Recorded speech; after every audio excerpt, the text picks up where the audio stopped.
Hi, in this video we're going to take a look at 2018 Leaving Cert Ordinary Maths, paper 1, question 5. It's sort of an algebra question. The diagram on the right shows the graph of a quadratic function, so this is the diagram, very nice quadratic there.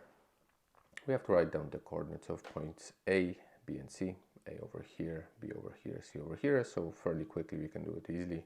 Looking at point A, we notice that it's on y-axis, so its x-coordinate has to be 0. And reading out from y-axis, y-coordinate is 6. For point B, y-coordinate is 0 because it's on the x-axis, and the x-coordinate is -2. And C, again, y-coordinate is 0 and x-coordinate is 3. So writing it all down, I get 0, 6, -2 and 0 for B, and finally 3 and 0 for C. Next part of the question, we have to show that the function can be written as minus x squared plus x plus 6. So I recognize here that every quadratic function has a general form of a x squared plus bx plus c. So that's a quadratic expression. So what happens if x equals to 0? I'm going to end up with a by 0 squared plus b by 0 plus c. And I'm noticing that point A tells me what is the value of the function if x equals to 0. So for this function, that is equal to 6. And from here I can get that c equals to 6. And now I can put together a set of two equations where I'm going to use the coordinates of points B and C to form simultaneous equations that will help me find constants A and B. So now I know C is equal to 6. So let's start substituting in A by -2 squared plus B by -2 plus 6 equals to 0. And also I'm noticing that a by 3 squared plus b multiplied by 3 plus 6 is also equal to 0. Okay, so let's simplify this and start solving the simultaneous equations. So 4a minus 2b plus 6 equals to 0. Also 9a plus 3b plus 6 equals to 0. I'm going to transform this a little bit just because I want to have my unknowns on one side and constants on the other. So that equals to -6 and that also equals to -6. So now I have two simultaneous equations, and the way I'm going to deal with these simultaneous equations is by finding out what's b from one of the equations. So from here, -2b equals to -6 minus 4a, divide both sides by 2 to get that b -2 actually, b equals to 3 plus 2a, and I'm going to use this expression to substitute this into the second equation, which will allow me to solve my problem.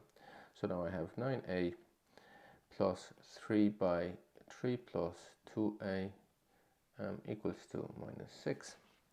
From here, 9a plus 9 plus 6a equals to -6. And that leaves me with 15a equals to -15. And that tells me that a equals to -1. And also now I know that a equals to -1, b equals to 3 plus 2a, and that means that b equals to 3 minus 2. So from here b has to be equal to +1. So now I know that a equals to -1, b equals to +1, c equals to 6. Substituting that into my quadratic equation, I get -x squared plus x and plus 6 equals to y. Maybe put y in here, and this is exactly what I had to prove. So that solves this problem. Now I have to show using calculus that the maximum point of this function is given by 0.5 and 6.25. So for whenever I want to find maximum or minimum, I have to take a derivative of a function and then make that derivative equal to 0. So let's do that first. dx, which is the derivative of the function of minus x squared plus x and plus 6 is the same as minus 2x plus 1. So now I have an expression minus 2x plus 1, and to find the coordinate of x where the function value is the highest, I need to make this equal to 0. So I'm going to write that minus 2x plus 1 equals to 0. From here I get that x equals to 0.5. So now I know that x is equal to 0.5. This is the coordinate of the x coordinate where the original function has its maximum value.